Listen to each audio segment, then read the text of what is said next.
Jadi resmi sudah bahwa 424 atau 244 bukan ngadi-ngadinya tim Genshin ya pada saat 1 April.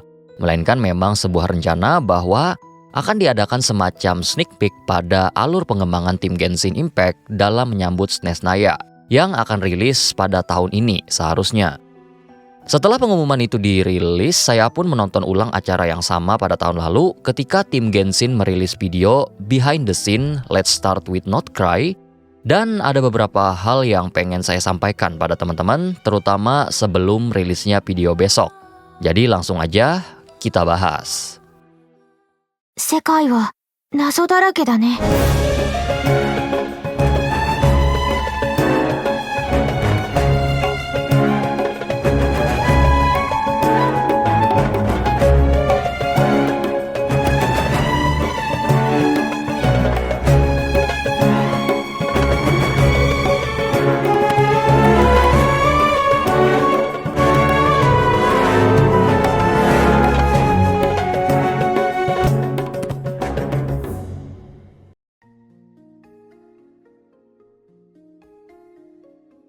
Mungkin teman-teman yang nonton dan masih ingat video Behind the Scene Not Cry tahun lalu sudah tahu bahwa kapasitas videonya akan seperti apa perihal SNES Naya tahun ini.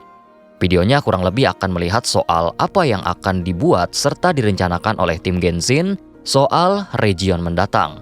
Karena itu misalnya nih teman-teman mengharapkan adanya VV spesial atau sejenisnya, mungkin diurungkan aja dulu, walaupun saya pribadi akan mengatakan never say never.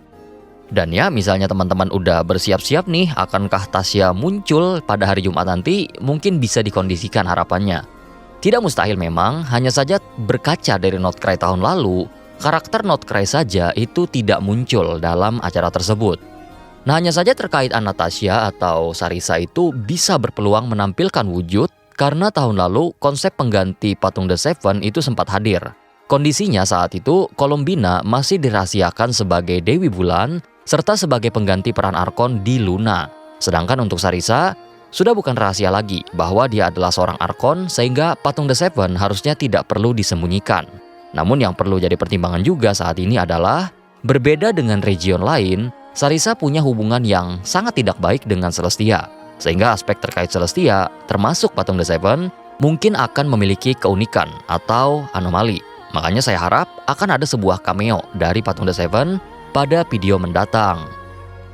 Kemudian hal menarik yang saya temukan pada BTS Not Cry tahun lalu, dan ini penting banget dalam ranah lore, adalah tim developer menjelaskan secara terperinci soal konsep dan filosofi Not Cry. Ini nggak akan saya buat terlalu ribet, intinya begini. Mereka menyampaikan, chapter Not Cry ini perlu banget nih, karena ada beberapa cerita yang sudah dibangun sejak lama, tapi masih terasa kurang relevan dalam konflik besar saat ini. Kemudian mereka juga menyadari alur konflik saat ini sudah terlalu cepat jalannya, jadi ada banyak konsep yang tidak mereka tekankan dalam cerita utama. Nah, Not Cry berfungsi sebagai perekat konflik yang terasa kurang relevan dalam cerita utama dan merapikan pace cerita yang dirasa terlalu cepat. Dan aspek itu terbukti bagaimana mereka dapat menekankan soal bulan pada Archon Quest Not Cry dan tidak melupakan alur cerita yang ada. Maksud saya di sini, mereka memasukkan aspek yang terasa jauh ke dalam konflik cerita. Ambil contoh The Sinner Khenria dan Hexen Circle, yang mana sejak Mondstadt hingga Natlan, dua faksi itu terasa di luar jangkauan. Tapi ternyata di Not Cry, secara natural berhasil menjadi pihak yang dapat dijangkau, khususnya dalam aspek cerita utama. Bahkan kalau mau dibedah lebih dalam, tidak hanya cerita utama yang dapat berkah dari konsep tersebut, tapi juga ada story quest, misalnya cameo Vader Volnir pada quest Varka dan Linnea, atau bahkan sets yang udah secara natural disinggung pada story quest Zibai alias Latin Rite dan Asmodai pada world quest di Temple of Space. Dan tak lupa kegentingan Hyperborea yang mulai dibangun pada world building, terutama dari sudut pandang Koitar hingga Seutervoinen selaku pelopor dari balas dendam manusia di era tersebut. Makanya inilah poin yang benar-benar saya nantikan nanti pada hari Jumat. Kira-kira konsep apa nih yang pengen ditekankan oleh tim Genshin terkait SNES Naya, dan arah mereka pada SNES Naya nanti akan menuju kemana? Karena dengan menekankan aspek-aspek tersebut pada Not Cry tahun lalu, efeknya merata pada Archon Quest, Story Quest, dan World Building. Jadi mungkin pesan saya, fokus utama lore mungkin akan diarahkan pada aspek ini. Saat ini jujur aja belum ada dugaan dari saya pribadi, namun ada beberapa aspek kunci yang mungkin akan membentuk arah ke sana. Pertama, Gnosis yang sudah diambil. Kedua, tujuan Sarisa yang tidak berlawanan dengan aksi Dottore. Dan ketiga, Sarisa punya kekuatan Columbina. Nah, aspek-aspek itu menurut saya akhirnya akan mengarah pada Like Realm, tapi saya pribadi nggak bisa ngasih garansi perihal tersebut. Nah, lalu ada hal yang menarik juga yang mungkin akan hadir nanti adalah soal sneak peek konflik dari faksi yang ada. Tahun lalu, mereka itu memberikan gambaran soal konflik yang ada, bahwa Frostmourne Scion akan berkonflik dengan Fatui, kemudian Lightkeeper akan berkonflik dengan Wild Hunt. Hal itu memberikan sebuah gambaran kecil tentang gimana kondisi regionnya. Terutama mungkin kita akan menyadari bahwa Frostmourne Scion memiliki konflik belief dengan Fatui, sementara untuk Lightkeeper lebih ke arah konflik historis. Snezhnaya tentu nggak akan lepas dari Fatui, dan seperti yang teman-teman tahu, Fatui itu udah pincang sekali saat ini.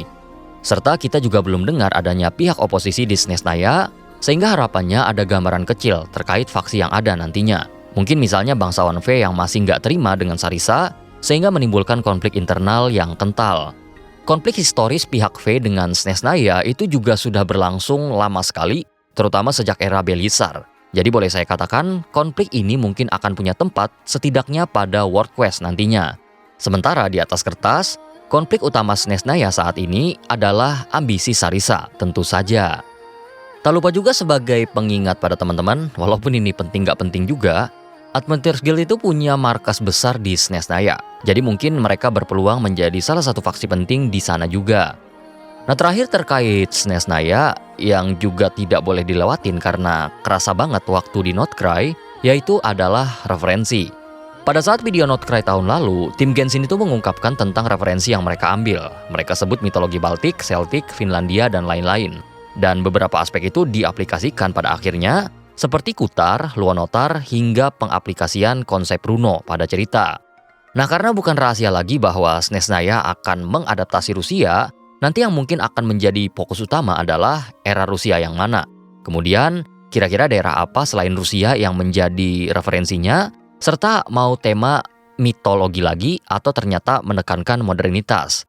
Dengan begitu, biasanya akan lebih mudah untuk mempelajari topiknya yang sudah dipersempit.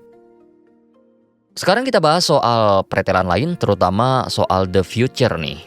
Waktu nonton video tahun lalu, saya takar mungkin 30-40% yang dibicarakan oleh tim Genshin pada saat itu justru tidak fokus pada Notcry-nya. Mereka fokus pada pengembangan game secara umum dan arah gamenya kemana. Bahkan topik Future itu sudah mereka bawa di video Notcry tahun lalu, dan Aquaria menegaskan konsep yang sudah menjadi arah mereka tahun lalu, yaitu evolusi. Intinya, segala perubahan bisa saja terjadi, entah itu ekspansi, perluasan, pendalaman, dan lain-lain. Kalau boleh saya ambil contoh, yang paling jelas itu pada Luna ini adalah konsep Sea of Star yang udah mulai sangat umum. Di buku Himne Ujung Utara, topiknya diangkat, kemudian pada artefak baru topiknya juga hadir, bahkan suami Alice itu seorang seeker, penjelajah planet. Ya belum lagi kita bicara soal Alice yang sepertinya punya peran setara dengan admin di Teyvat, membuat konsep dimensional itu menjadi lebih akrab hingga saat ini. Ya, dengan tim Genshin sudah mengatakan hal seperti itu, bahwa perubahan bisa aja terjadi ke arah yang tidak terduga, serta mereka tidak ragu untuk melakukan itu, After Snezhnaya ini mungkin akan jadi sebuah perubahan arah cerita yang semakin sulit ditebak. Bahkan kalau teman-teman mengatakan Genshin 2, ya balik lagi, never say never. Nah tapi gini, dengan tahun lalu mereka itu membicarakan 30-40%-nya adalah gambaran gaming secara umum atau gambaran Genshin secara umum, yang saya harapkan di tahun ini tuh bakalan lebih fokus ke Snezhnaya sama The Future-nya aja gitu loh. Tapi mari kita nantikan aja gimana acaranya besok.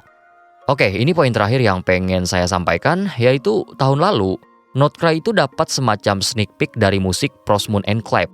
Tetapi musik yang digunakan adalah Katisma Chrysopoleos, tema dari Song of Welkin Moon. Makanya walaupun saya berharap akan dapat sneak peek musik dari Snezhnaya, tapi saya pribadi udah siap kalaupun tidak dapat.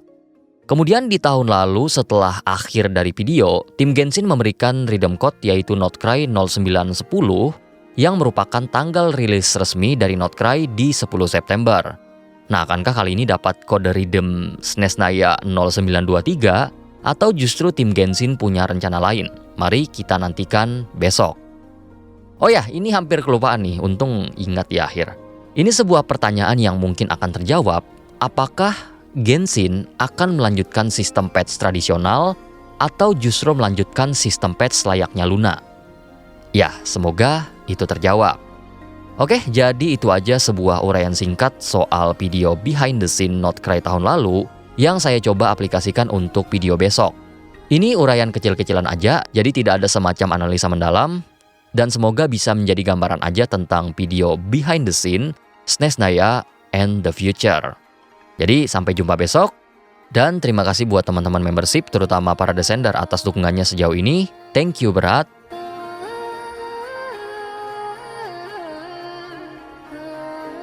Dan buat teman-teman sekalian yang udah menonton sampai habis, terima kasih sudah meluangkan waktunya. Kalau suka dengan kontennya, jangan lupa berikan like, komen, dan subscribe.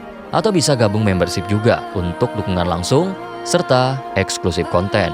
Oke, saya Mas Pur izin pamit dulu. Adestra.